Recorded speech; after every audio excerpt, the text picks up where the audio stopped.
नमस्कार दोस्तों, बिंदास बातें में एक बार आप सबका फिर से स्वागत है। आज की चर्चा का विषय फिर से थोड़ा नाजुक है। नाजुक मतलब रिलेशनशिप्स के बारे में है। क्यों ये रिश्ता इतना अजीब है? क्यों इस रिश्ते में खूबियों के साथ बहुत सारी खामियां हैं? क्यों? खूबियां हैं, अगर आपको सही इंसान मिल जाए। अब वही बात है ना कि सही इंसान होता कौन है और किसके लिए कौन सही है और कितने साल में कोई किसी के लिए सही हो जाता है, कह नहीं सकते। तो कुछ छोटे छोटे इंस्टेंसेस बताती हूँ जो मैंने पिछले कुछ दिनों में महसूस किए। एक मेरे जान पहचान के हैं जिनके घर में सुबह शाम किसी न किसी बात को लेकर चिड़चिड़ मची ही रहती है हर वक्त। लेकिन उनकी 25वीं सालगिरह आने वाली है, तो एक तरफ तो एक दूसरे को वो ठीक से देख भी नहीं पाते, हर वक्त लड़ाई झगड़ा यही सब चलता रहता है, और दूसरी तरफ 25 साल सेलिब्रेट करने की बात हो रही है। मेरे दिमाग में बड़ी अजीब सी दुविधा रहती है इन चीज़ों को सुनती हूँ तो लगता है कि जो 25 साल की सेलिब्रेशन की बात है वो किसके लिए होने वाली है? वो लोग आपस में एक दूसरे को एंजॉय करते हैं क्या? शायद नहीं। तो फिर ये सेलिब्रेशन किसके लिए? दुनिया के लिए, दुनिया को दिखाने के लिए कि हम कितने परफेक्ट हैं। बड़ा ही मतलब कॉम्प्लिकेटेड हिसाब के साथ, मुझे तो समझ ही नहीं आता। एक तरफ ये, दूसरी तरफ फिर एक चीज़ मैं देखती हूँ, कहने के लिए तो भाई वही होता है घर में जो औरत चाहती है या औरत करना चाहती है वही होता है, क्योंकि बातें तो ऐसी ही होती हैं, लेकिन ऐसा तो है नहीं। कुछ रिलेशंस में मैंने देखा है कि हम एक और किसी आदमी या किसी दोस्त की ज़रूरत पड़ती है कि आपस में कम्युनिकेशन हो पाए, क्योंकि आपस में कोई बात ही नहीं होती है। घर में जब अकेले होते हैं दोनों तो सन्नाटा ही होता है। इसलिए वीकेंड्स जो हैं बहुत ज़्यादा एक्टिव होते हैं, क्योंकि दोनों को शौक है कि बातें हों, हंसी मजाक हो, लेकिन आपस में तो कर नहीं पाते। तो जो आपस का ब्रिज है वो तभी हो पाता है जब कोई तीसरा आदमी आ जाता है बीच में। तो फिर औरत यही वीकेंड में बिजी रहती है खाना बनाने में, क्योंकि भाई कोई आने वाला है, कोई आएगा तो घर में थोड़ी चहल पहल होगी। वही अकेले औरत को नहीं, आदमी का भी वही कि कोई आएगा तो घर में चहल पहल होगी, बातचीत होगी, वरना तो सब अपने अपने जीवन में रहते हैं। तो कैसा ना कि जीवन को थोड़ी देर के लिए खुश करने के लिए भी कितने कितने तांडव पेलने पड़ते हैं, कितने कितने पापड़ बेलने पड़ते हैं, कि उसके लिए अपने आप को टैक्स करना पड़ेगा, खाना बनाओ सबके लिए, ये करो वो करो, ताम झाम। उसके बाद कहीं जाकर आपको वो कुछ घंटों की खुशी मिलती है जिसमें आपने अपने को कितने देर तक, कितने घंटों तक थकाया, क्योंकि हफ्ता भर तो सब काम ही कर रहे हैं ना। तो कभी कभी सोचती हूँ कि क्या है यार ये रिलेशनशिप, और क्यों है जैसी है, क्या किसके लिए इम्पोर्टेंट होता है, और क्यों ये एक खास करके रिलेशनशिप है जिसमें इतने कॉम्प्लिकेशंस होते हैं। तो आज एक दोस्त से मैं बात कर रही थी, वो 25 साल से शादी में थी। अभी रिसेंटली उसने डिसाइड किया कि अब बहुत हो गया और वो हट गई। तो भाई वो रिलेशनशिप से अलग चली गई, लेकिन उसको आसपास वाले बहुत बार बताते हैं या उसको इंडिकेशन ये मिलता है कि उसने कुछ गलत किया है, और गलत जो किया है ये भी कि उसको भी डर लगा रहता है कि कहीं ऐसा ना हो कि वो वापस चली जाए, कहीं ऐसा तो नहीं कि उसका डिसीजन गलत था। तो मेरी उससे बात हो रही थी। तो मैंने उसको एक ही चीज़ बोली कि जिस डिसीजन को लेने में तुमने 25 साल लगा दिए, उसको 25 महीने तो देना जायज़ है ना। उस डिसीजन को 25 महीने निकालो, पहले देखो तो कि जो तुम डिसाइड किया है 25 साल। भाई ये सोचना कि 25 साल का डिसीजन जो रिलेशनशिप था और उसको अचानक से डिसाइड करना कि अब हम साथ नहीं रहना चाहते, कुछ चुटकियों में तो हुआ नहीं होगा। कितनी रातों की नींदें गई होंगी, कितनी बातें हुई होंगी अपने दिमाग से कि क्यों मैं ऐसा सोच रही हूँ या क्यों मैं ऐसा करना चाहती हूँ, या कि ज़रूरी ये है कि वो है, बच्चे भी हैं बीच में रिलेशनशिप के, तो 1000 चीज़ें सोची जाती होंगी। उसके बाद ये डिसीजन दिमाग में आता है कि नहीं बस हो गया। तो फिर अगर ऐसा आपने डिसाइड किया है तो फिर उससे परेशान ना हो। जब भी कोई डिसीजन आप लेते हैं उस चीज़ से परेशान ना हो। डिसीजन ले लिया तो ले लिया, उसको थोड़ा वक्त दें, उस डिसीजन को देखने के लिए, सही गलत या जैसा भी डिसीजन है वो, उसको समझने के लिए वक्त दें। तो वही मैं अपनी दोस्त को भी समझा रही थी कि नहीं यार, टाइम दो, अभी धीरे धीरे सब हील हो जाएगा।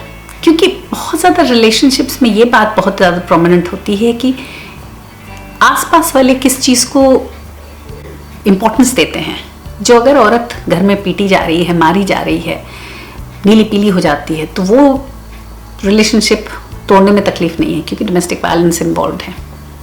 लेकिन जिन रिलेशंस में ऐसा कुछ नहीं होता, कारण रिलेशन टूटने का, भाई देखिए, एक रिलेशन से हम किसी के साथ क्यों रहते हैं, हमें कुछ चाहिए उससे, ठीक है। एक फुलफिलिंग रिलेशनशिप होना बहुत ज़रूरी है। जो अगर नहीं है तो उसमें कमियां बहुत सारी हो सकती हैं। कुछ चीज़ हो सकती है जो मेरे लिए बहुत इंपॉर्टेंट हो, सामने वाले के लिए नहीं हो। तो जो अगर मेरे लिए कोई चीज़ बहुत इंपॉर्टेंट है और वो मुझे उस बंदे से या बंदी से नहीं मिल रही है, तो हो सकता है ना कि वो पॉइंट हो मेरे लिए उस रिलेशन को ख़त्म करने का, क्योंकि वो चीज़ मेरे लिए इतनी इंपॉर्टेंट है। और अगर वो अंत में ये डिसाइड करते हैं कि भाई वी शुड मूव ऑन, तो फिर it's a decision to be respected. उसको हल्के में नहीं लेना चाहिए। और आसपास जो लोग हैं उनको इस चीज़ पे जज भी नहीं करना चाहिए कि वो क्यों ऐसा, भाई ऐसा क्या हो गया, ये तो बात बहुत छोटी है। संसार के लिए तो बहुत गलत है क्योंकि उनको तो पता नहीं है ना कि अंदर क्या चल रहा है। सामने से तो सब बढ़िया दिखता है, क्योंकि जब फोटो खिंचाई जाती है तो ऐसे खड़े होकर चिपक के ही खिंचाई जाती है, तो पब्लिक को तो ऐसे ही लगता है ना कि भैया परफेक्ट रिलेशन। और बंदा या बंदी कोई भी अब्यूज़, फिजिकल अब्यूज़ तो इन्वॉल्व ही नहीं है। तो भी अब जैसे मेरे साथ है, मैं सोचती हूँ मेरे रिलेशनशिप में सबसे ज़्यादा इम्पोर्टेंट है कंपैटिबिलिटी, कि आदमी और औरत की बातचीत होनी चाहिए। जो अगर हम एक दूसरे की चीज़ें एक दूसरे के साथ शेयर कर सकते हैं और बात कर सकते हैं तो वो रिलेशन में मायने है। जो अगर हम बात नहीं कर सकते तो वो रिलेशन मेरे लिए इम्पोर्टेंट नहीं है। तो वैसे ही हर आदमी, हर पर्सन की ज़रूरत होगी कोई, भाई कुछ होंगे जिनको बातचीत से मतलब नहीं है, बात हो ना हो लेकिन सेक्स ज़रूर मिल जाए यार। जो अगर सेक्स मिल जाएगा तो लाइफ चलती रहेगी।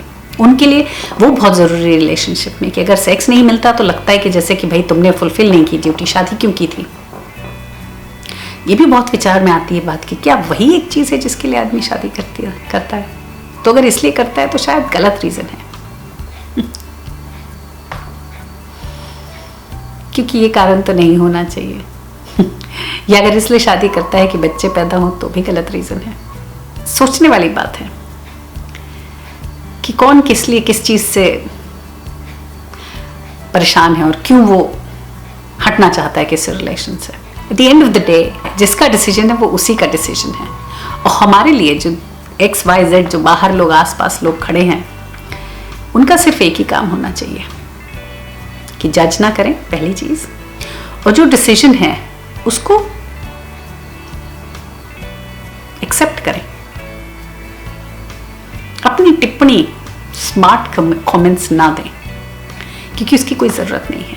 दूसरा, अगर ये भी बहुत इंपॉर्टेंट चीज़ है, क्योंकि भाई प्रॉब्लम्स तो बहुत होती हैं रिलेशंस में और तकलीफ़ें भी बहुत होती हैं, पर जो रिलेशंस 20-20, 25-25 साल से चल रहे हैं, अगर उनमें कुछ दूरियां हैं तो मेरा ये सोचना है कि कोशिश ज़रूर करनी चाहिए। तो क्या मतलब, ये ज़रूर देखना चाहिए एक बार कि क्या कोई गुंजाइश है इस रिलेशन को बचाने की। फिर अगर कोई गुंजाइश नहीं हो या कोई आसरा ना मिले तो डेफिनेटली, लेकिन मुझे लगता है कि एक लास्ट शॉट हमेशा देना चाहिए। अब वो लास्ट शॉट कैसा होता है वो मैं खोजने की कोशिश कर रही थी कि कौन सी ऐसी चीज़ हमें करनी चाहिए जिसकी वजह से उस रिलेशन को हम लास्ट शॉट दे पाएं, कि एक कोशिश और, जाने से पहले सिर्फ एक कोशिश और। तो फिर आजकल गौर गोपाल दास जी की चीज़ें सुनती हूँ, बहुत अच्छी कहानियाँ सुनाते हैं वो। तो उनका एक वीडियो देख रही थी अगेन, तो उसमें उन्होंने कुछ पॉइंट्स ऐसे बोले जो मुझे लगा कि मे बी इस कॉन्टेक्स्ट में काम आ सकते हैं। तो अगर कोई रिलेशन ऐसा है, किसी भी रिलेशन को स्ट्रॉन्ग, स्पेशली जो हस्बैंड वाइफ या लवर्स का रिलेशन होता है, उसको स्ट्रॉन्ग करने के लिए 2-3 चीज़ें बहुत इंपॉर्टेंट हैं। एक तो transparency, trust, very important, double T's, and tolerance. So the 3 T's. तो बहुत ज़रूरी है, मुझे ऐसा लगता है कि जो विचार हैं एक दूसरे के, वो एक दूसरे को पता होने चाहिए। थॉट्स में क्लैरिटी होनी चाहिए कि भाई एक ही चीज़ के बारे में अगर मेरा कोई विचार है तो मुझे इतनी तो ताकत होनी चाहिए कि मैं सामने वाले को वो चीज़ बता सकूं, और सामने वाले के पास इतनी कुव्वत होनी चाहिए कि अगर उस बारे में वो कुछ और सोचता है तो वो विचार अपने मुझे दे सके। कि बातचीत हमेशा होनी चाहिए। देखा है मैंने रिलेशंस में कि बातचीत की जगह बातचीत तो बाद में होती, लड़ाई पहले होने लगती है। बात तो शुरू होने से पहले ही लड़ाई होने लगती है, क्योंकि दोनों एक दूसरे को काटने को दौड़ते हैं कि कहानी आगे ही नहीं बढ़ पाती है, डिस्कशन का तो डी भी नहीं हो पाता। दूसरी चीज़ बहुत इंपॉर्टेंट मैंने जो सुनी उनके टॉक में, कि कंस्ट्रक्टिव फीडबैक। आज के दिन जब भी हम किसी रिलेशनशिप से परेशान हैं, या हम थक चुके हैं, या हम सोच रहे हैं कि हम क्या करें, कैसे इसमें रहें, तो इस बात को हमें सामने वाले को बताना चाहिए, और कारण क्या है वो भी बताना चाहिए। जो अगर वो कंस्ट्रक्टिव फीडबैक नहीं ले पा रहा है और उसको नहीं लगता, कई बार क्या होता है रिलेशंस में, आप फीडबैक देने की कोशिश करते हो लेकिन वो फीडबैक सामने वाला सुनने को ही तैयार नहीं होता, क्योंकि जो भी आप फीडबैक उसको देना चाहते हो वही वो आपको दोबारा देने लगता है। तो जैसे आपने कहा कि भाई तुम चिल्लाते क्यों हो, तो कहेगा तो तुम क्यों चिल्लाती हो, ले कहानी खत्म। तो आप क्या बोलोगे कि किसी चीज़ को कोई एक्सेप्ट ही नहीं करना चाहे तो उसका क्या इलाज है। पर फिर भी कोशिश करके हमें कंस्ट्रक्टिव फीडबैक देना चाहिए before we start to decide कि where we want to go, और हमारा अंत क्या होना है इसका। तीसरा ये बहुत ज़रूरी कि हम जो फीडबैक दे रहे हैं वो कब दे रहे हैं। अब ये बड़ा ही ट्रिकी पोर्शन है, क्योंकि मेरे केस में कई बार कैसा होता है, जो मैं अपनी बात बता रही हूँ, कि से फॉर इंस्टेंस मेरे और मेरे हस्बैंड के बीच में कोई बहस चल रही है, या कोई एक सेक्शन है जो उसने किसी तरीके से रिएक्ट किया और मुझे नहीं जमी है वो बात। तो एक पार्ट होता है कि आप सोचते हो कि नहीं ठंडा हो जाए, उसके बाद हम इस चीज़ को डिस्कस करेंगे।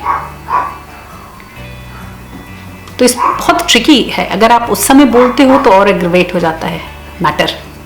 जो अगर आप ठंडे होने का वेट करते हो और फिर आप बोलने की कोशिश करते हो तो कई बार अच्छे माहौल को बिगाड़ देता है कि भाई ये क्या है, हर वक्त तुम यही शुरू कर देती हो, तो फिर कहानी खत्म हो जाती है। ये हमने अपने केस में देखा है। कहने का मतलब ये कि कई बार the right time to give the feedback is also very important, to understand what exactly और what time is the right time, अगर कर सकें तो। कई रिलेशंस तो इससे ऊपर ही उठ चुके होते हैं, इन सब की कोई गुंजाइश ही नहीं होती, क्या बात करेंगे और क्या फीडबैक देंगे कोई आसरा ही नहीं। तो फिर वहाँ तो जय जय करने का, जय राम जी की करके आगे ही बढ़ जाना ही बेहतर है और तीसरा बहुत ही ज़्यादा इंपॉर्टेंट एक और पार्ट था कि किस तरीके से आप फीडबैक देते हैं। कई बार क्या होता है ना कि जब आदमी किसी को फीडबैक दे रहा है तो वो देने का तरीका ऐसा होता है कि जैसे कि कोई खुंदक निकाल रहा है या कोई भड़ास अपनी निकाल रहा है।